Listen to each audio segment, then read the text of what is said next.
Thank you, Dr. Goodman. First of all, I would like to see a show of hands. How many of you have been to some part of Europe? That's about slightly less than half. Let me show you where Europe is on this map of the world. This is the United States, the red. Europe is this part here. And in this part, Germany is about here, the yellow. We will now switch. As you can see, it's quite a distance away. And to fly from Chicago to Europe would take roughly, if you have a non-stop flight, about 10 hours. So it is quite a distance. We will switch now to a map of Europe. Thank you. This is Germany. And my escape from Hitler will go from here to Slovakia, through Hungary, through part of Greece, into Turkey over here, and then, but before getting here, back to Bulgaria. Bulgaria is this brown part, through the Black Sea, through the Dardan, through the Bosphorus to Istanbul, which is where the point of my ruler is. But that will come in a moment. I was born in Germany in 1926. At that time, Germany was a very democratic country. It has been very democratic for close to 100 years, and the Jews were allowed to live there like anybody else for, maybe 70, 80 years. It was very much like the United States are right now. We as Jews had equal rights, and we participated in the life. Some famous authors of Germany during those times were Jews or related to Jews. The same thing applied to some composers, musicians. The art world had a great number of famous Jews in it. They were also involved in banking and in industry and in all sorts of other trades, just like in the United States, like in this country. And they felt themselves as free in Germany as we feel ourselves in this country. Yet, what subsequently happened is an important lesson to all of us, and I will tell you at the end of my talk what that lesson is. Now, I happen to be very lucky.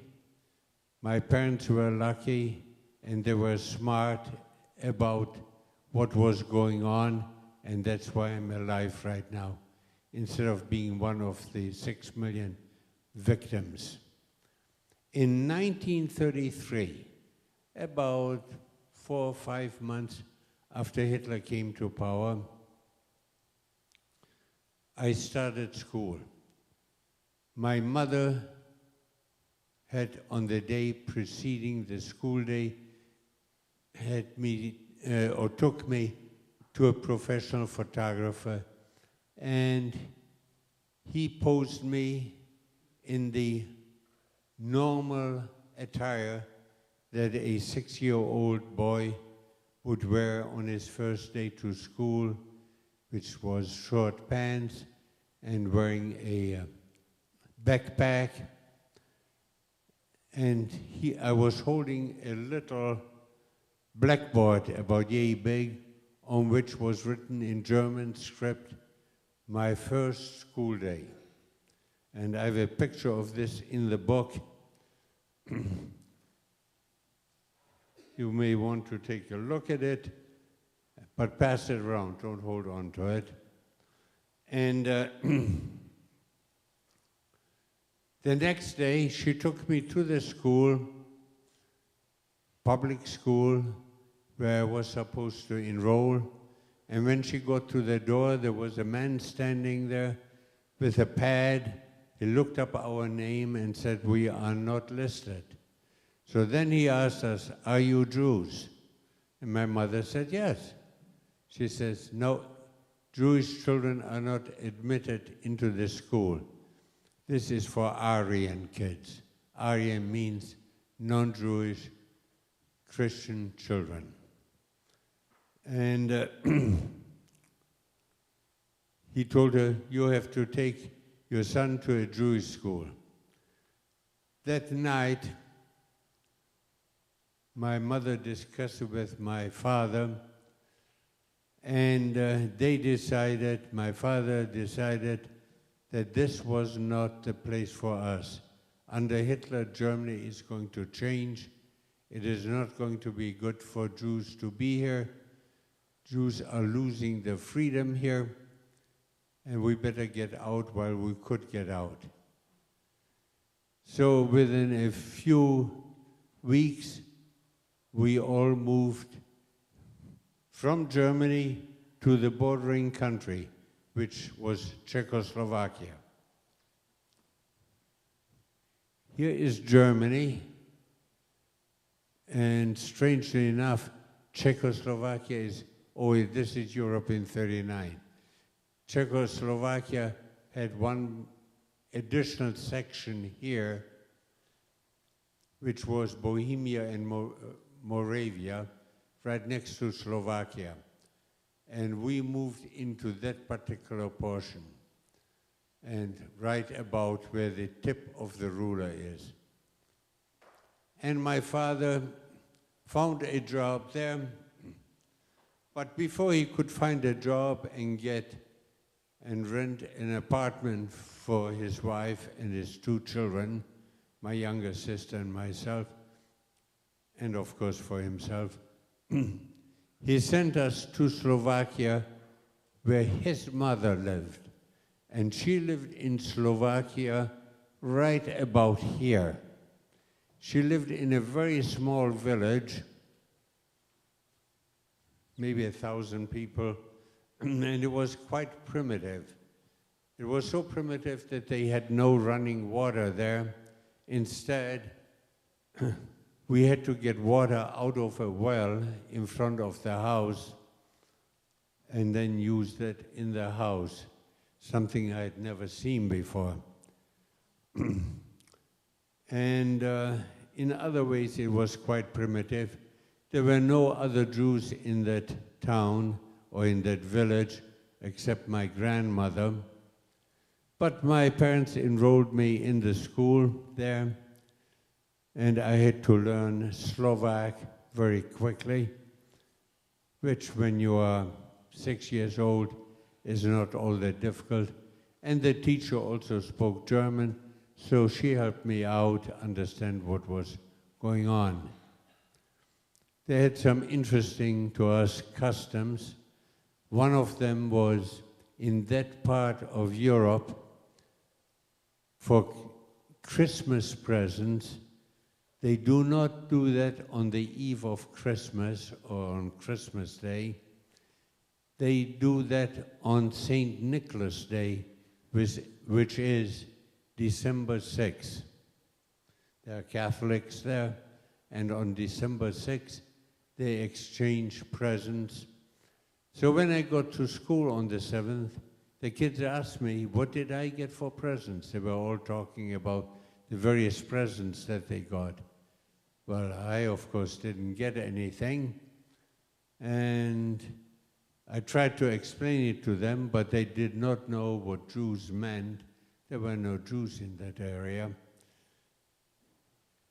But I spent a few more weeks in that village, and then we moved from that village to the Moravian part of Czechoslovakia, about here, and close to the Polish border. And there I proceeded to live the next 7 years, or 6.5 years. There my parents enrolled me in a Jewish school, and the language that was spoken there was Czech, which was very similar to the Slovak I had just started learning. So I was able to understand some of it, and where I didn't understand it, again, the teacher, who also spoke German, was very helpful in making me understand what was going on. By the time I had hit the next grade in September, I already spoke Czech quite fluently, and I could handle myself in school there. Everything went very smoothly until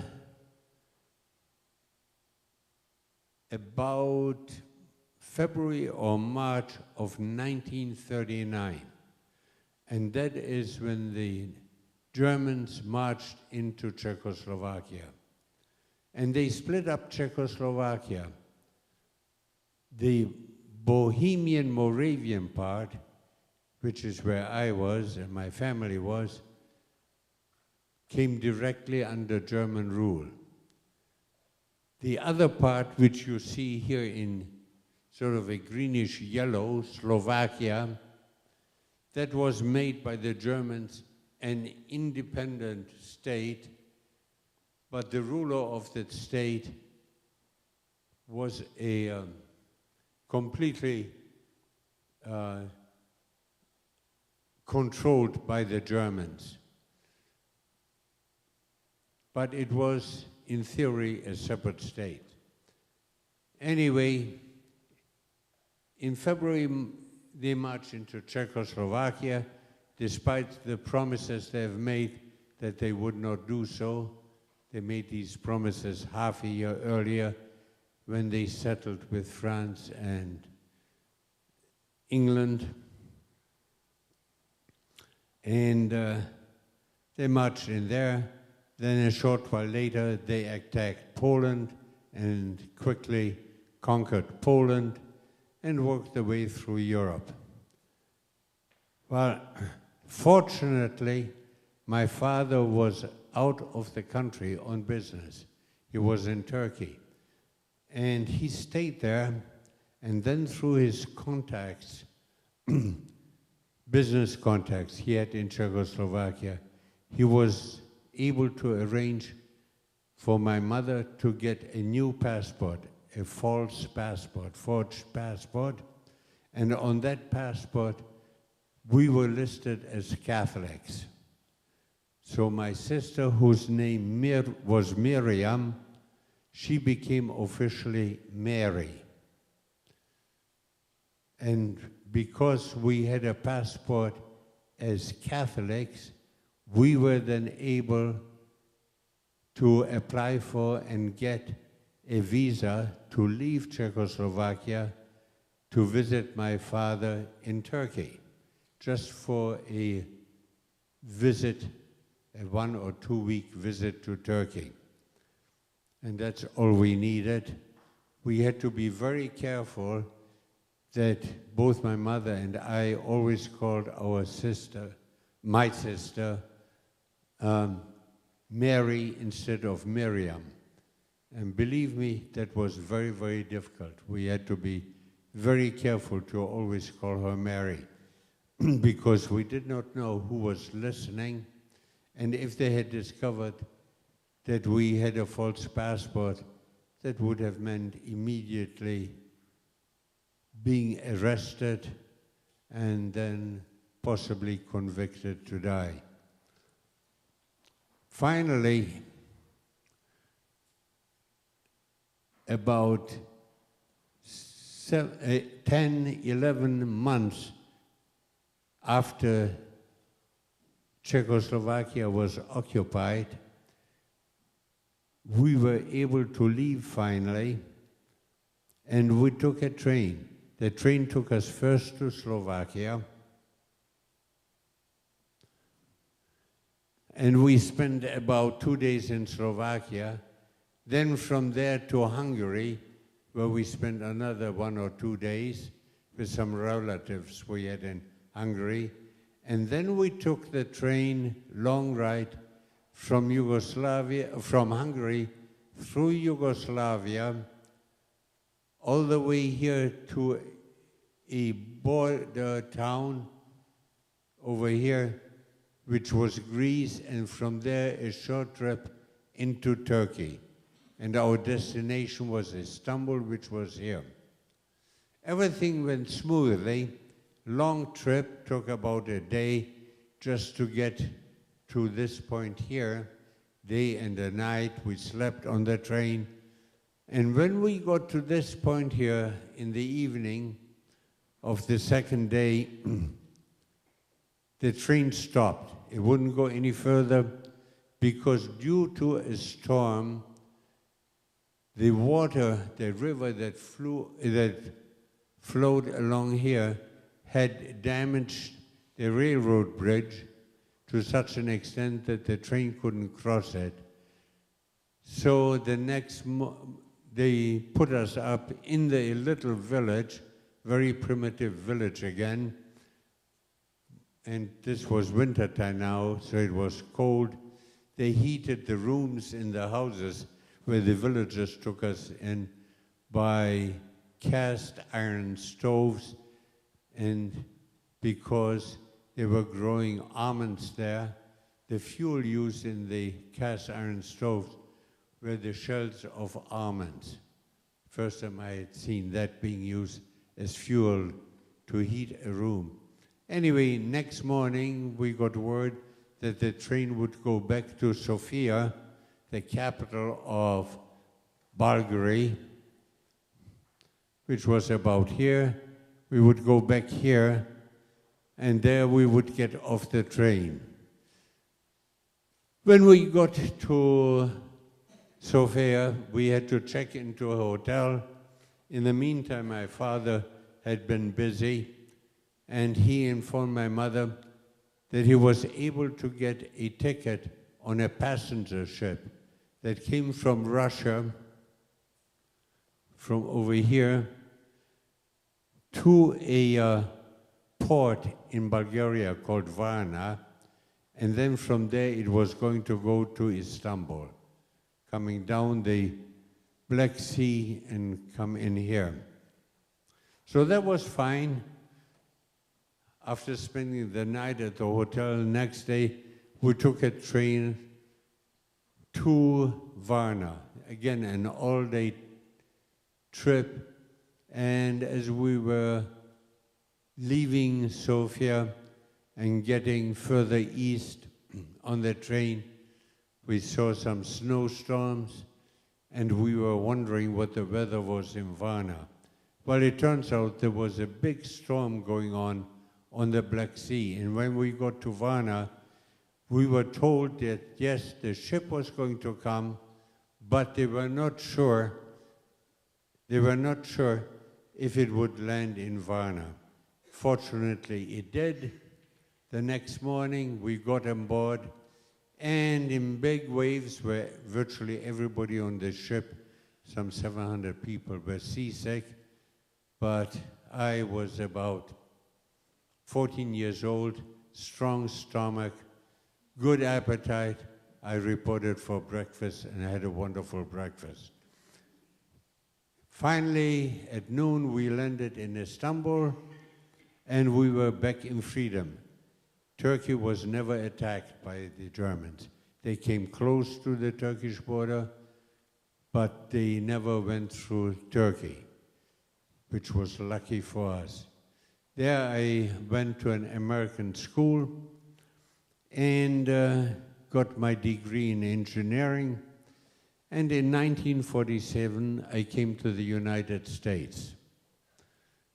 By this time, the war was over, and I came to the US simply to get my master's degree in engineering and then go back to Europe and practice my profession.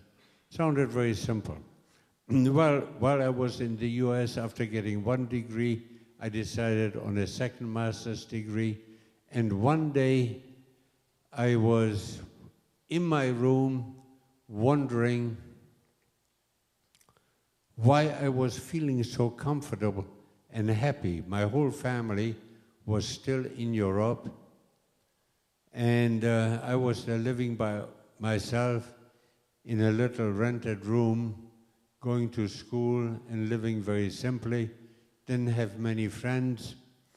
And then it hit me, and this comes to the crux of my matter, of my talk. This was the first country in which I'd lived. Remember, I lived for 7 years in Germany, 7 years in Czechoslovakia, and 7 years in Turkey. This was the first time in my life that I was treated by everybody, strangers on the street, in restaurants and wherever, like anybody else. I wasn't a second-class citizen. In Germany, under Hitler, I was obviously very second class. In Czechoslovakia, it was a bit more subdued. But there was anti-Semitism there, and Jews were considered to be sort of a notch lower. In Turkey, they didn't care about the fact that I was Jewish.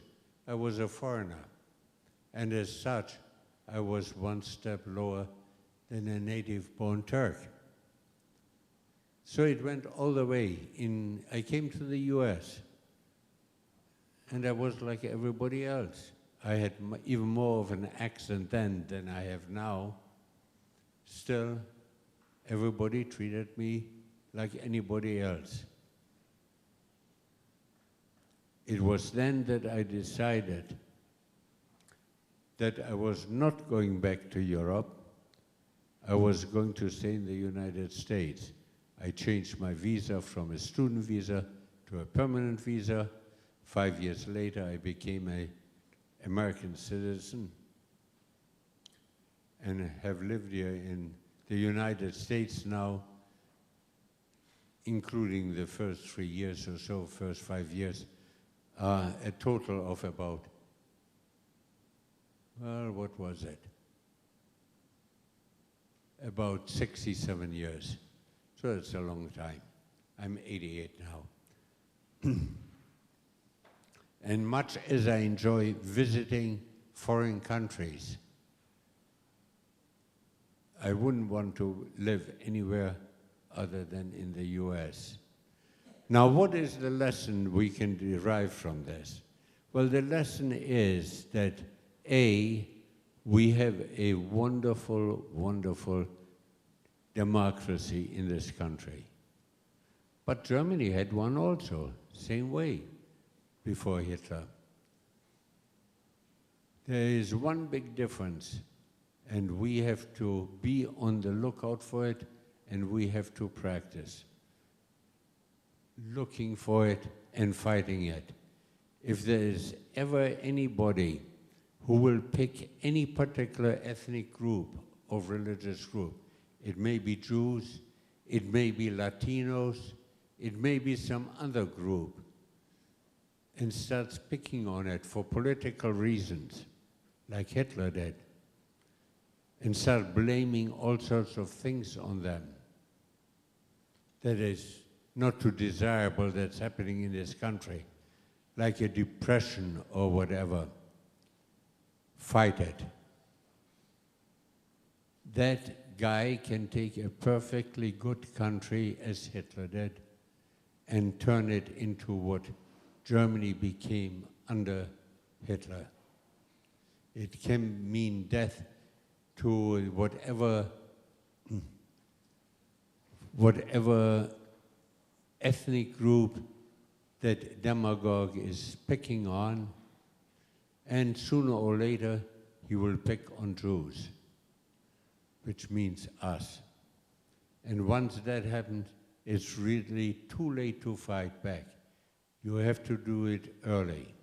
So as you grow up, number one, be sure that you don't practice any discrimination against any other group or a member of any other group, whether the person is black or Latino or what have you, or any of the other many minorities that live in this country. That is number one. And two, be sure to fight anybody who tries to do that, exploiting minorities for his own political good. Because that once that gets started, a lot of people are fooled by a man like that, and they go along with him, and then we have something like the Holocaust happening all over again. Don't say it cannot happen, it can. That is my suggestion to all of you. Are there any questions?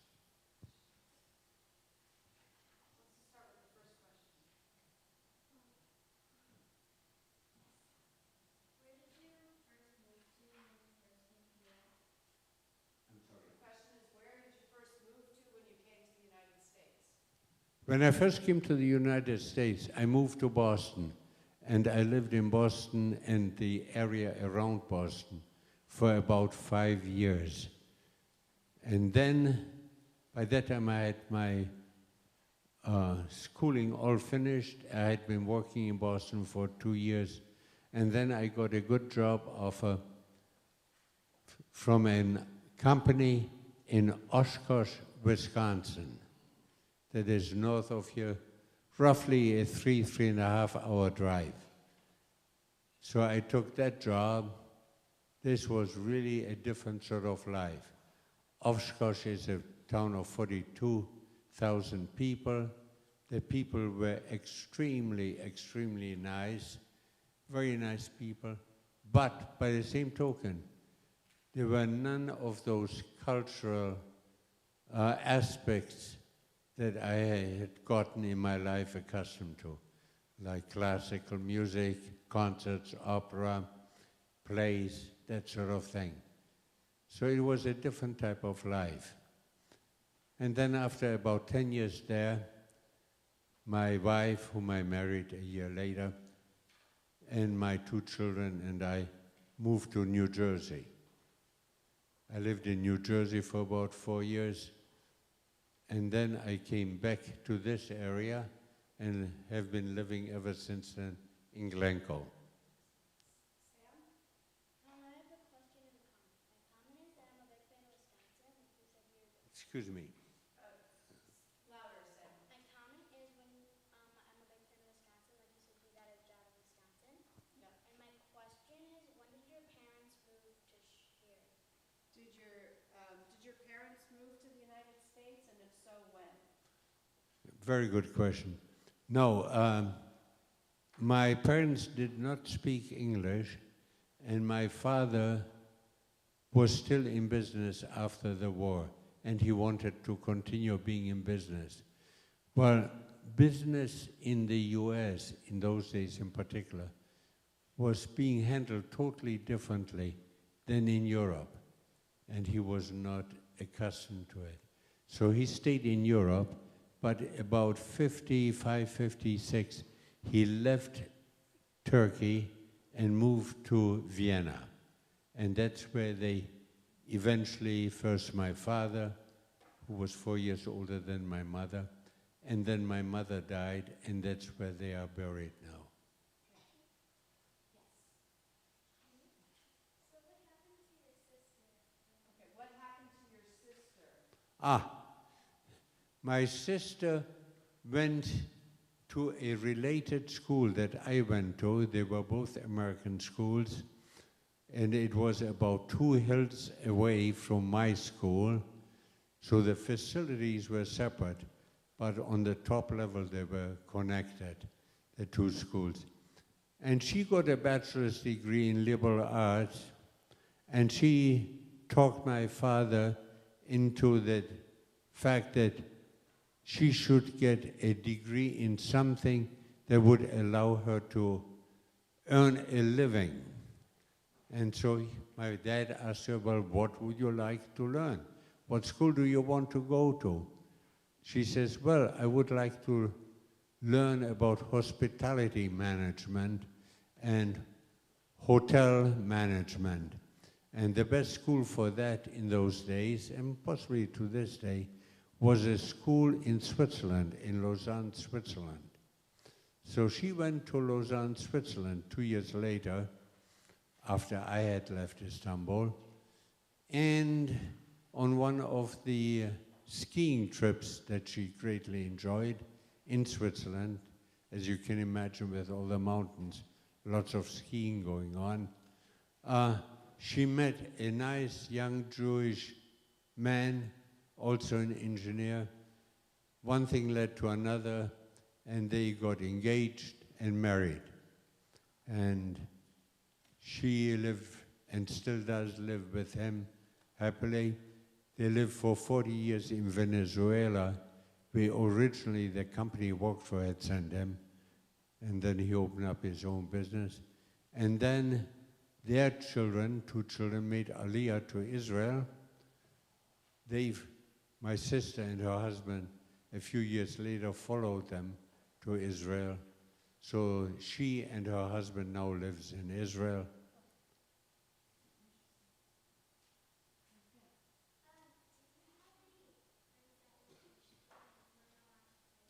I'm sorry. Did you have friends who were Christian that you were not allowed to play with?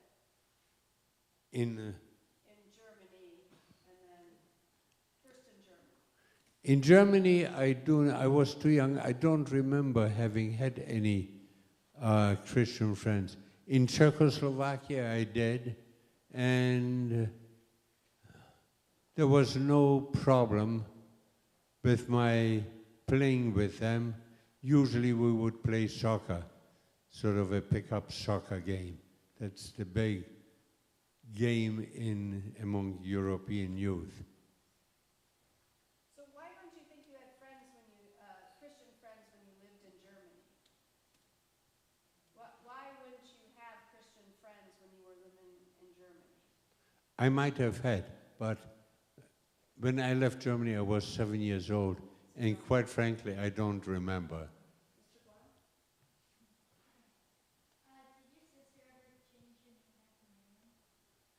Did your sister ever change her name back to Miriam? Good question. Very good. Yes, as soon as we got to Istanbul, we changed it back to Miriam.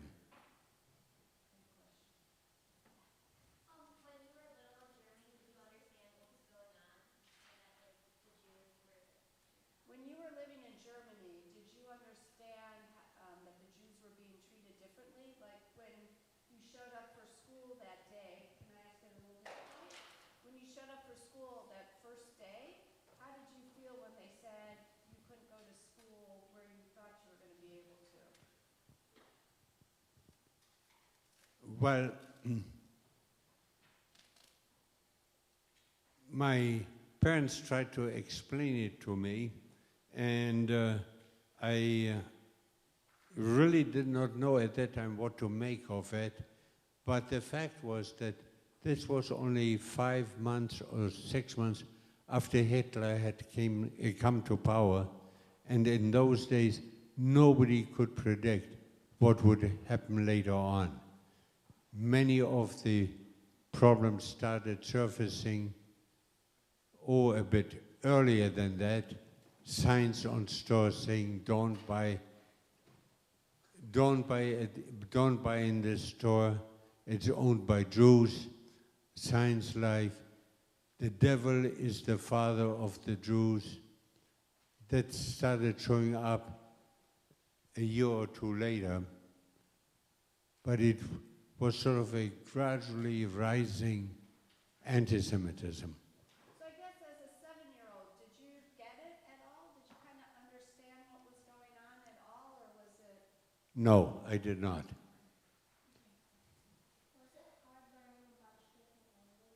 Was it hard learning different languages? Well, when you are up to the age of 14 or 15, differs for different people.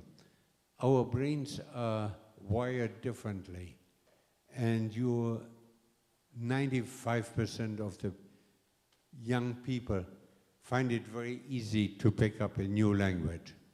And I fell into that category. So I found it quite easy. In fact, when I left Turkey, I was about 21 years old. At that point, I spoke 5 languages: German, Czech, Turkish, French, and English. And then I started gradually forgetting all those languages, including my mother tongue, German. Did you ever change your name? Either your first or last name? No, I did not have to change my name, and Rose is my father's and my paternal grandfather's name.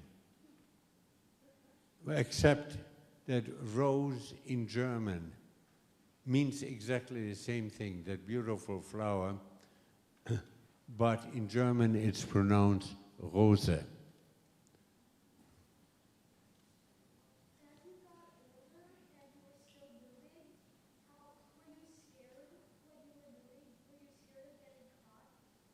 Okay, so as you were older and you were moving to these different countries, were you scared of being caught?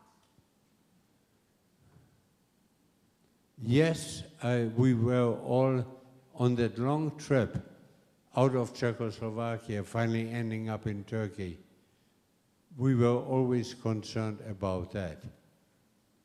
But it was one of those things where we knew that this was probably our only chance, and we just had to do it.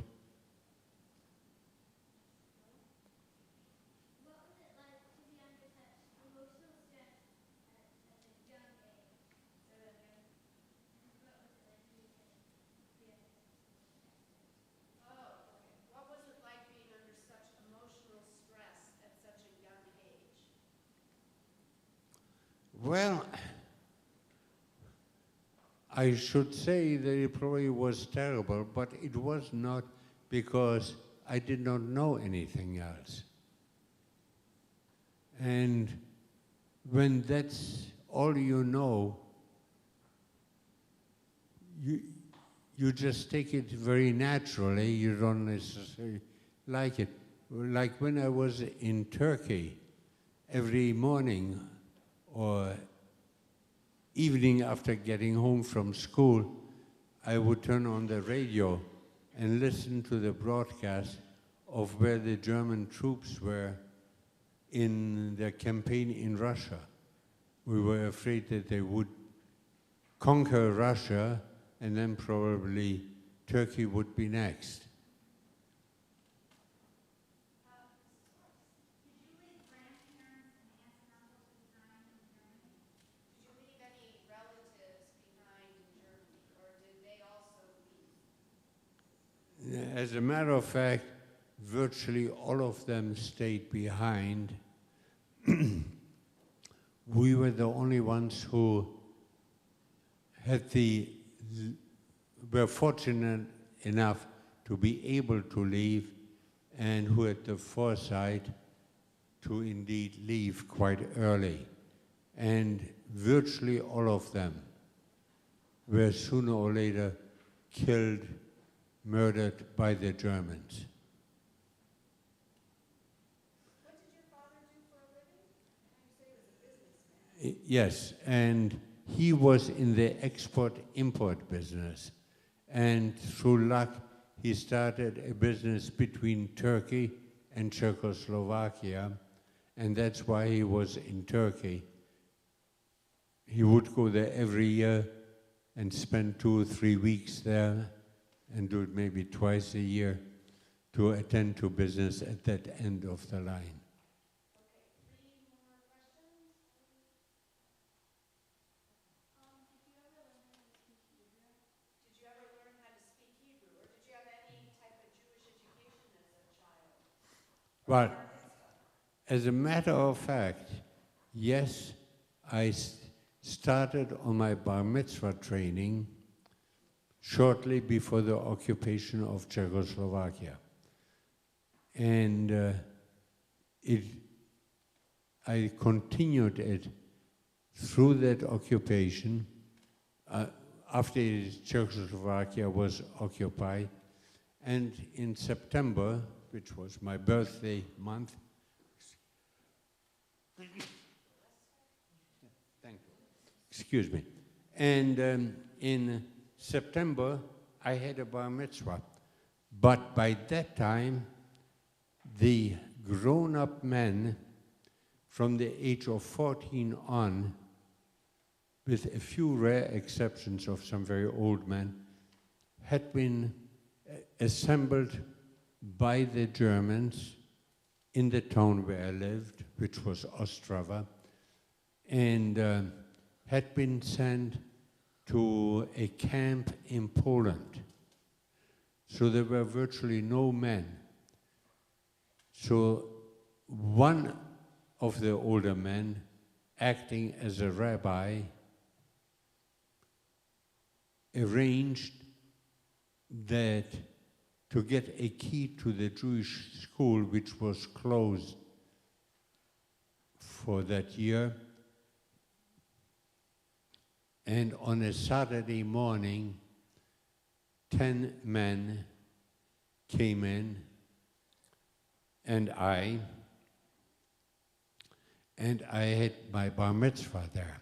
So it followed all the religious rules, and I got my talis at the time, and also tefillin, and I don't think that many of you know what tefillin are, but it is something that you put on as a man every morning and say certain prayers, and you wind them around your left hand. Anyway, we had a bar mitzvah there in secrecy. Even my mother and my sister could not attend it. We had to sneak into this place one at a time so that it would not arouse the suspicion of the German police.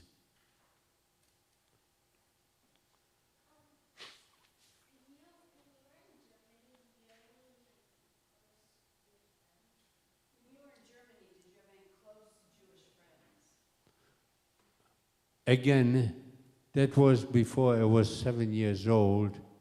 I'm sure I had some whom I played with, but by now I don't remember any of them.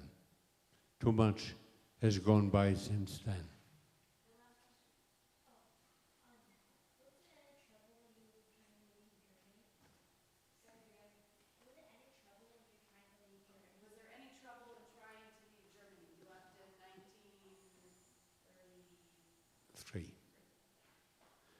No, there was absolutely no trouble, because at that point, the Germans, Hitler, would let any Jew who could leave the country, let them out. He was only concerned about cleaning Germany of Jews, make it completely Jew-free. Now, unfortunately, in those days, there were not many countries that accepted Jews. And in fact, even as late as 1939, the United States had some severe limits on how many Jews they would accept. And one particular ship that landed at the shores here was turned around, and the Jews were sent back to the doom by the American authorities. That was the infamous St. Louis. Well, I'm sure we could ask you even more questions. And for those who'd like to stay a little bit afterwards, Mr. Rose will be happy to answer your questions. And right now, just as a way of saying thank you, I invite up our sixth graders, some of our sixth graders. Thanks for sharing your memories with us. Thank you for sharing your story. Well, thank you. I'm sure I'll be enjoying it.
right, if we could all rise, please.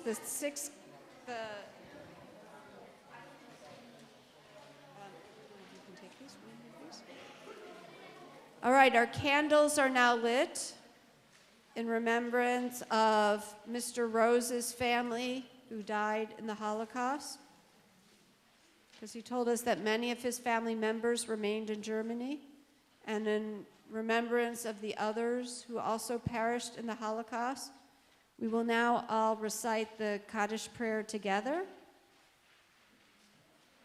Yit Gadal v'yit Kadash Shemei Rabbah Yalma Divrach Girute Yamich Malchute V'chayachon Uvyomechon Uvchaye de Kol Beit Yisrael Ba'agala Uvizman Kariv V'imru Amen. Yehi Shmei Rabba Mivarach Le'olam Olmei Almaya Yitbarach V'ishtavach V'itpa'ar V'itraman V'itnaseh V'itadar V'italeh V'italal Shmei Dekudasha Brichu Le'ela Min Kol Birchata Yeshirata Tushbechata V'nechamata Damiran Bialma V'imru Amen. Yehi Shlama Rabba Min Shemaya V'chaim Aleinu V'al Kol Yisrael V'imru Amen. Oseh Shalom B'mromav Uya'aseh Shalom Aleinu V'al Kol Yisrael V'imru Amen.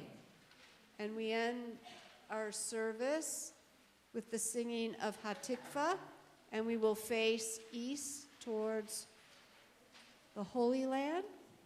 And Cantor, if you will lead us.